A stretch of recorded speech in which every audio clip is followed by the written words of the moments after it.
Welcome to the podcast. Chris Graham and Ray Petree here. We're going to talk some AEW.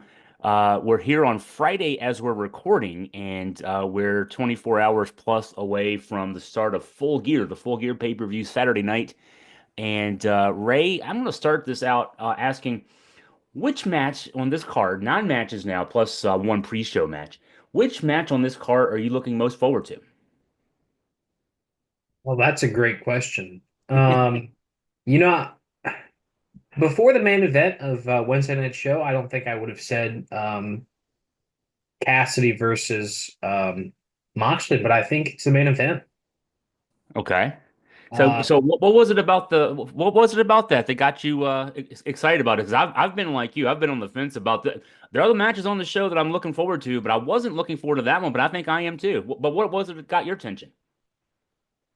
I really loved the Cassidy Wheeler match. I think they, it's nice to have great wrestling matches, and I love just the action between the ropes, but there's something to be said about going into a match and telling a complete story from bell to bell through the confines of the action and clashing ideals. And Wheeler Yuta and Orange Cassidy really demonstrated that they both have such a familiarity with one another. And Orange Cassidy's attacking this Death Riders storyline with so much depth and so much nuance, and has a very different feeling towards each of the members, and in particular between Wheeler Yuta and Jon Moxley. There's so much animosity. He's demonstrated it towards Moxley, but not so much Wheeler Yuta. He doesn't. He didn't want to hurt Wheeler Yuta. He wanted to beat him. He wanted to remove him from the board, so to speak. Whereas I think his battle with Moxley is going to be very violent, very physical, very demanding of both men. And some of Moxley's best matches that I've seen over the last few years have been with Orange Cassidy. I don't think many people can get the best out of Moxley quite like Cassidy can, and I don't know why that is exactly. I can't really put my finger on it, but something about the way Cassidy wrestles, and his unique approach accentuates Moxley's abilities. I'll say too, the result of another match got me excited for this one, if it makes sense to say that. Darby Allin losing to Claudio Castagnoli. One criticism I had, and we talked about this on our last podcast a couple weeks ago. One criticism I'd had of this feud was it just felt like the prelude to Jon Moxley and Darby Allin. And, so when that match came on, the Darby Allin and Claudio match on Wednesday night, I'm thinking, wow, they're going to have to put Darby Allin over on Claudio here, and that's not going to look very realistic. But, I mean, Darby got offense in, but Claudio really dominated that match, and it surprised me. And I mean, I love the booking because one thing I hate about wrestling booking is when it's predictable, and this was not predictable. I love the way they did that, and now it takes away that idea that well, all Orange Cassidy, Jon Moxley is a setup. Now you can go into this. The results of both those matches put you thinking, well, there's a possibility. I still don't think Cassidy walks away with the belt, but there's a possibility he does. So that's good too. Orange Cassidy is a great, um, in a way, he's a great first opponent because we know he's not going to win, but we expect it to be a great match. And looking beyond Cassidy, who grabs that shield for AEW and carries it? I think that's what really interests me. And to your point, I guess segueing into that match between Darby Allin and Claudio Castagnoli, that was a phenomenal match. I didn't love the ending, but I liked it. I definitely wasn't upset by it. I just think it would have been better if it was a count out. But um, I don't. To your point, exactly to your point, Darby Allin does not look like the next challenger for the title. So it makes you wonder, well, where else are we going? In terms of for Castagnoli, I don't want to look too far beyond Full Gear, but I think he's going to be in the Continental Classic, and I think this was a great win to show that he's going to be a top contender for that Continental Championship in beating Kazuchika Okada. So, I think possibly that match could have set up multiple things, and it sort of reminded us that Darby Allin's not, even if he might be the end goal, which that's yet to be seen, but he's not the immediate future for Moxley. It's going to be someone else after Orange Cassidy. That's right. That's long-term booking that AEW didn't do for a long time, and now seems to be getting into a match added to the show that is not a surprise that it was added. And it's almost like, okay, we forgot we should have added this sooner. Konosuke Takeshita Ricochet. That should tear the building down. I mean, it's there are a few matches on this show you can say that about, but this one really something to look forward to. There are some phenomenal matches on paper on the show, and that's certainly one of them. Ricochet, I mean, I think second to Will Ospreay, probably the best high flying wrestler in wrestling today. Um, he's so athletic, it's insane. And then Konosuke Takeshita has really become one of the premier powerhouses for AEW. He's so strong, he works so stiff, so safe, so snug. Um, it's going to be a great clash of styles, and I don't expect Konosuke Takeshi to lose that belt this soon, but I think it'll be a great match. And another opportunity for Ricochet to showcase not only how great of a wrestler he is, but how the wrestlers in AEW fit his style better. I love him having this belt. The mid card belt should be on guys like this to use them to elevate them and yeah, this will be a great match. Another title match, and I'm wondering about how this is going to go. I wonder if it's time for Daniel Garcia to get a belt. He's challenging the current TNT champ Jack Perry. I'm looking forward to the match, and yeah, what do you think? I mean, is it time for Garcia to get some gold? When he resigned in AEW, the rumor and innuendo was internally he's seen as one of the top guys in the company. Now I don't exactly see that quite yet. I think he has strides to make on multiple fronts before he's a top guy. But I mean, he had that great match with MJF at All Out, and while he didn't win, he was the one that got the upper hand in the end. He hit MJF with the pile driver. Um, Not only do I think maybe it's time for him to have a belt, but I think Jack Perry's time as a TNT champion's run his course. He's, in my opinion, he's just not that entertaining. He's not on TV often. He's great in the ring, but um, he's just not a very entertaining heel. He says edgy things. He knows how to get heat, but in other ways he doesn't get heat. People love him, and the people who hate him don't watch AEW. So it's an odd dichotomy there. I mean, the people that don't like him, they're not watching. So what's the point of him being heel? There's a story for him to tell down the road with Kenny Omega that they've been building towards, but that doesn't need to involve the TNT Championship. Yeah, Um, I'm and with it's you on all those counts there. Yeah, yeah. yeah, Yeah, his if his time as champ has run its course, if there was ever a time for him to be the champ in this one, but and it's noticeable when I look at the card, he's the only guy from that circle. There's no Young Bucks on this show, no Kazuchika Okada on this show, so um, he's on the show probably because he's got a belt to drop. He can take some time off with the rest of them. Another title match, and this one's I love the way this one has been built. Mercedes Moné defending the TBS championship against Kris Statlander. It's been classic booking, you know. They used Camille to get involved. They Statlander getting an early win over Camille in this feud, and then the back and forth with the behind the scenes stuff. Um, I don't know that that she necessarily wins the title here, but maybe. And in any case, it's been a really nice build to get to the stage where you got to think about the result of this match. I posited in the review this week, if not Kris Statlander now, then who and when?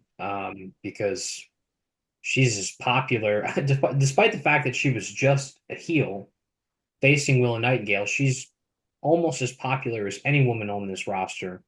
Um, a huge powerhouse. She's made Camille look insignificant in their exchanges, which it's neither here nor there. I don't really care how Camille looks. So, although I guess it's been kind of divisive. But anyways, I just if Mercedes Moné wins, where do you go with Mercedes Moné from here? I mean, obviously, on paper, it would look better for her to hold the title through this Wrestle Dynasty season. Um, but she's also the New Japan Strong Women's Championship champion, so she doesn't need both to be on the show. Um, I just don't. Jim Ross said a few months ago that he just hasn't connected to the Mercedes Moné character, the CEO, and I don't know that I have either, and I don't know who really has. Right. Right. She publicly is very supportive of all the women in the locker room, and then she's a heel on screen. Her promos are one dimensional.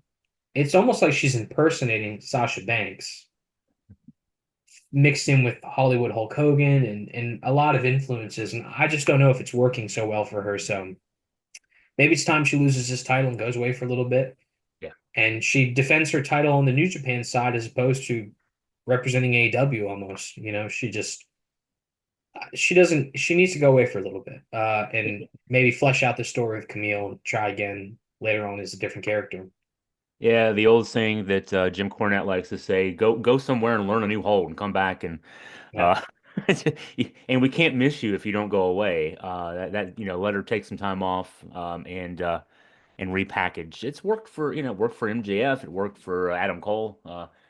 The other title match on this show, a lot of guys in this one, but that should make it interesting to watch. The four-way tag team title match, Private Party defending the Outrunners, the Kings of Black Throne, and the Acclaimed. Um, the Private Party just got the belts, a 5-year chase to get the belts. And we often see these four-way matches as setups for a champ to lose without being pinned. Um, Mhm. I'd like to think that this is a way to say, hey, we beat all three of these teams, and it might be a way to put them over even more. Where do you think this one's going to go? It's interesting. The House of Black currently baby faces. After the Adam Cole thing, they all pretty much turned babyface. The Outrunners clearly baby faces, beloved tag teams on Collision, and the Acclaimed, while Max Caster is not universally loved, they are positioned as a babyface tag team. So you have four babyface tag teams entering this. Um, Part of me feels like the Outrunners are so hot that you would go with them.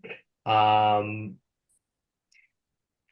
at the same time, I hope not because Private Party, I like them and they just won this title. But if I had to put my booking hat on, I would have the Outrunners leave as champions because they are the hottest tag team in AEW in terms of the crowd reaction. And that's what this is about. It's about getting a reaction from the crowds. It's making people show up and cheer and make noise. And the Outrunners, for whatever reason, accomplish that very well. I don't know how long that lasts. And that's the other thing. They're kind of a volatile group because they're sort of a meme tag team. They're a throwback to the 80s, but they're not that good in the ring. And how long will that luster last? You know, uh, it's tough to say, especially because in tag team wrestling, a lot of things are ephemeral. Teams don't stick around long, and the people they feud with don't stick around long. And how long will they stay hot? I don't. Do you lose that opportunity? What do you think? That's a great point. I hadn't really thought about it that way. Inevitably they're going to split with FTR and have a feud, and having the belts would put some juice to that and could be fun for a while. You've hinted in your columns and in past talks, I think here too on the podcast. I think that you can see FTR going heel, and they're great as heels, and they haven't been heels for a long time, and that'd be good to see as well. And so yeah, that would make sense for that, and then. Perhaps then, if that ends up being the case, that you go with the Outrunners, maybe something happens. It's got to be the Acclaimed, I would think, that would cause Private Party to lose, and then that could set up a feud for those two teams. And so there's a way to do that that would really ignite two good tag team feuds where we haven't really had one for a while, and that'd be a great way to come out of this pay-per-view. Yeah, it's an interesting collection of teams because, like I said, it's four baby faces. The Acclaimed look like they're going to split up. I mean, if you've been watching wrestling for 20 years, you certainly, longer. We know the beats of this, and it looks like they're destined to collide here soon, and implode. So,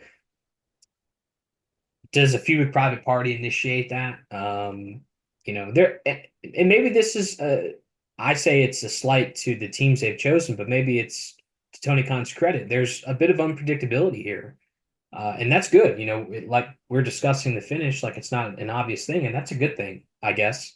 I hadn't really thought of it like that, but yeah, I could really see the Outrunners winning, or I could see Private Party retaining. I don't think either of the other teams have a chance at winning. Um, and I would love for the Acclaim to break up after a feud with Private Party for the championship. I think that could be big for not only Private Party but the tag team division. Those two teams could really have some entertaining segments and matches together.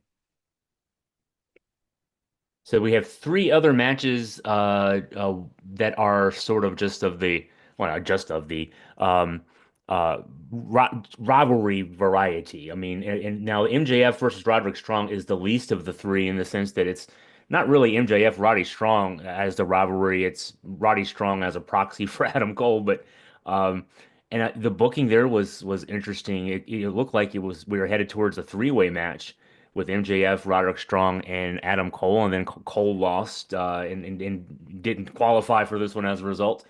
Um, I mean, MJF's going to win. It's going to be a great match just because it's got Roddy Strong and MJF in it. Yeah. And I have to wonder just, how Adam Cole plays a role in this because he's going to have to.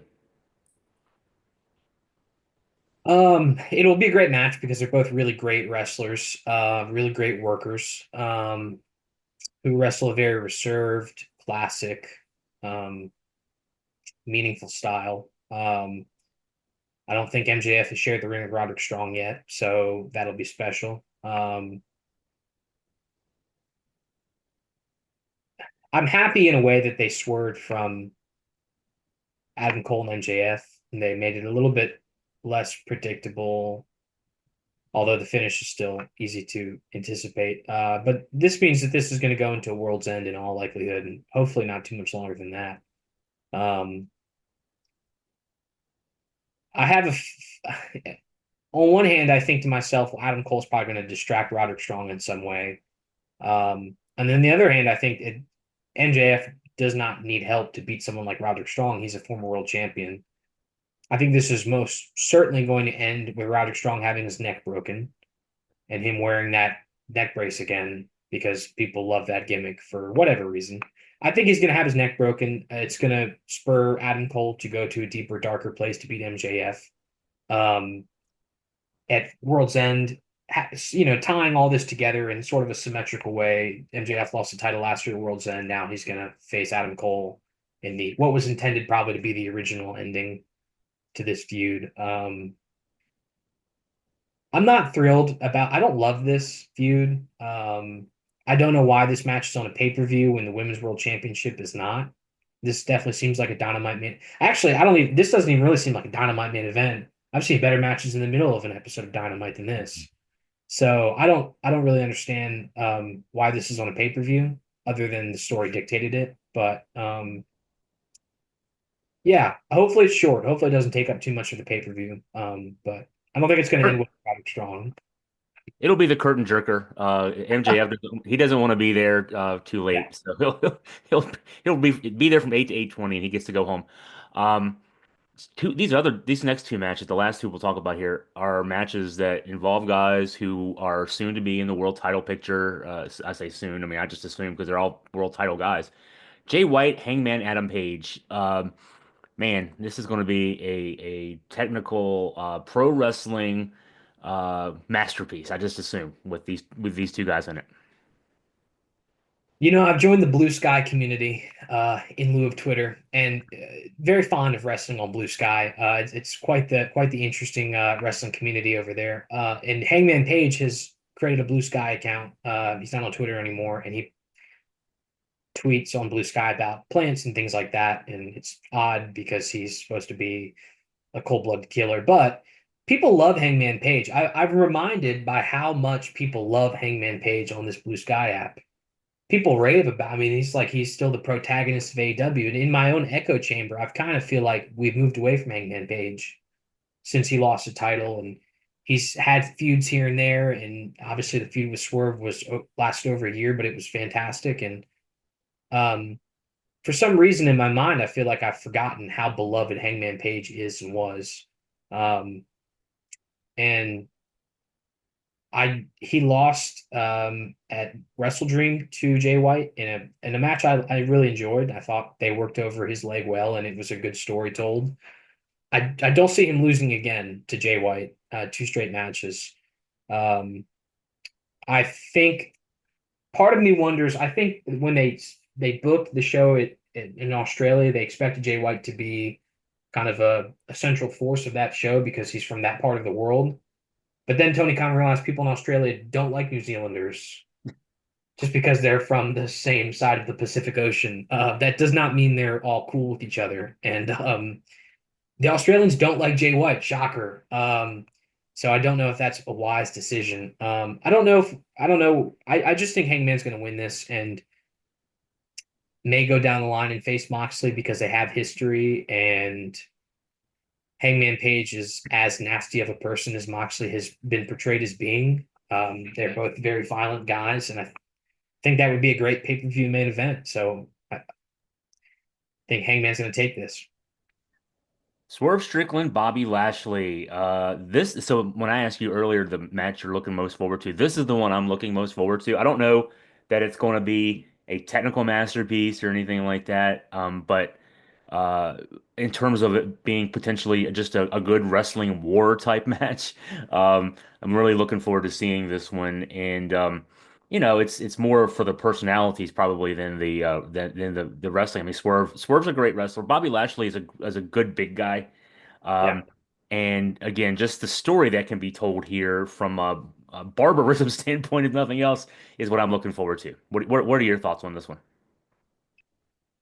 I'm kind of flummoxed on this one because I look towards the future, and depending on who wins this feud, and I'm not necessarily saying it ends at Full Gear, but in general, just depending on who exits this feud as the winner, it almost seems like they have to go on to wrestle for a world championship. And if I'm Tony Khan, or if I'm getting ahead of Tony Khan, I would anticipate that he doesn't want either of these guys to lose to Moxley. So how long can you keep this feud going in an entertaining way that it allows them to not have to go into the world championship picture? Does that mean Bobby Lashley wins? Does that mean Swerve wins and the Hurt Syndicate are kind of just keep chasing after him? In that avenue, I don't think that would be smart because now you've made them look like they Shelton Benjamin's already lost to Swerve Strickland. Now Bobby Lashley's lost to Swerve Strickland. I don't know how good that would look. I hope it ends in a sort of scientific kind of match in a tie. I I but I expect it to end with Bobby Lashley winning via some sort of outside interference from MVP or Shelton Benjamin. They are the heels. They're probably going to use some kind of nefarious means to win, but that would be fine. I just don't want Swerve to win and beat Bobby in his first match on a pay-per-view, even if it's not a clean win. That would be okay. I can see Lashley. I think I can see Lashley winning with outside interference. That sets up the next match between Lashley and Strickland, just because you couldn't beat me by yourself, and maybe Swerve gets some allies, and that could extend it for a while. If you can extend this into next spring, Yeah, and get to double or nothing time or something like that. That could make some sense and also make some money for you as well. The Hurt Syndicate needs a win and then heat, and the heat would come from the outside interference. And Swerve is one who will fight a war, and we've seen that already. Him and Hangman Page had that classic series that maybe Hangman can play out with Jay White now. But yeah, this show, man, I tell you, we've kind of got to a point where you sold me on Moxley Cassidy. That was the one match on this show. Well, MJF Roddy Strong too. That's you know where that was. But the middle part of the show, because I assume that's the one that opens the main show, MJF and Roddy Strong, and then we know Moxley Cassidy closes it. The middle matches were the one I was excited about. Maybe not so much Jack Perry just because he's Jack Perry, but if Daniel Garcia walks out with a belt, I'll be excited about that one. But this is a quality card. I mean, this is one of the better cards top to bottom that I can remember. And one thing about AEW, Tony Khan uh, puts on really good pay-per-views. And so, to say this is a really good card for an AEW pay-per-view is saying a lot in that respect. I'm looking forward to tomorrow night as far as that goes. AEW pay-per-views always deliver. I mean, they're $50, but you always get your money's worth. I firmly believe that and would argue that. And this pay-per-view in particular has a lot of great matches on it between stars of comparable um, drawing power, guys who it's hard to tell who's going to win, and that's just a testament to what we've been saying. Bobby Lashley, Swerve Strickland, you don't know. Hangman versus Jay White, you don't know. Daniel Garcia and Jack Perry, you don't know. The TBS match, hard to tell. Tag team match, hard to tell. The only two matches that I think are really easy to predict are MJF versus Roddy Strong and Orange Cassidy versus Orange Cassidy versus Jon Moxley. I'm sorry, and in the case of the latter, I think that's going to be a great match. In the MJF versus Roderick Strong, I don't really care, so it's fine. It's almost like a free match. And then there's that QT Marshall match with that Costco guy, but anyways, that's fine.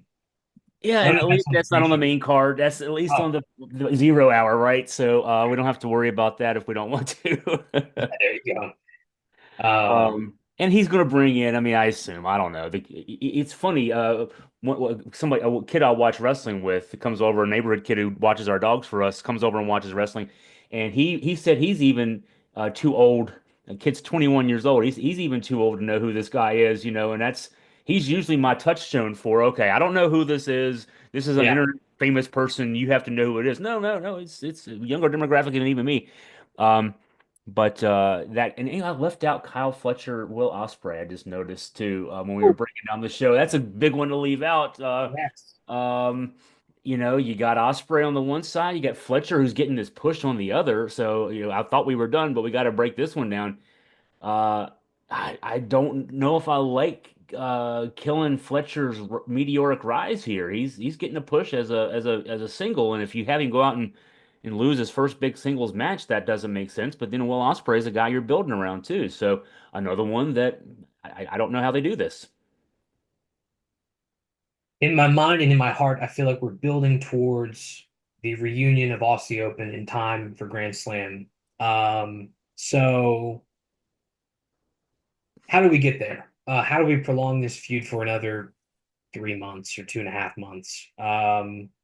Maybe that means Kyle Fletcher wins. Kyle Fletcher has really impressively changed his entire approach to matches. He used to wrestle like Will Ospreay light, and now he's very methodical, working like a classic heel. It's very impressive how well he's kind of altered his repertoire,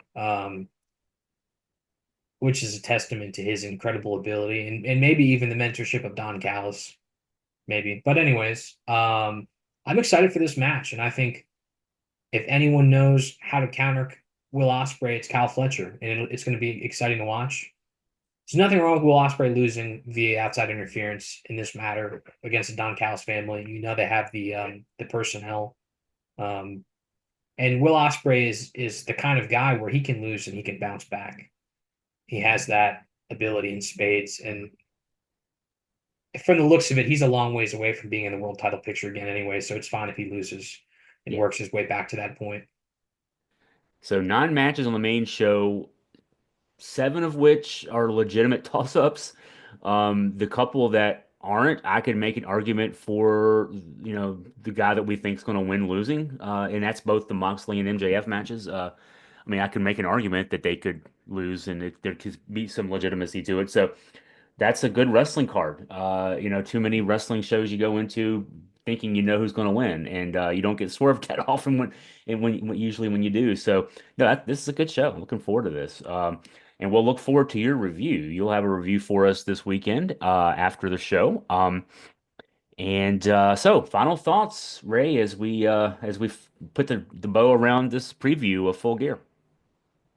I'd like to commend Tony Khan and the AEW booking committee, if you will, for putting matches together between parties who are so great we can't tell who's going to win. This is how pay-per-view should be booked. Far too often it's a guy who's really over versus a guy or a girl who's not. And this is a super, super exciting pay-per-view. A lot of these matches are going to be, I'll go out on a limb and say great, not just good. They're going to be great. So I'm very excited. Looking forward to it. Well, Ray, as always, thank you for your time and your insight, and enjoy the show tomorrow night. You too, Chris. Thank you.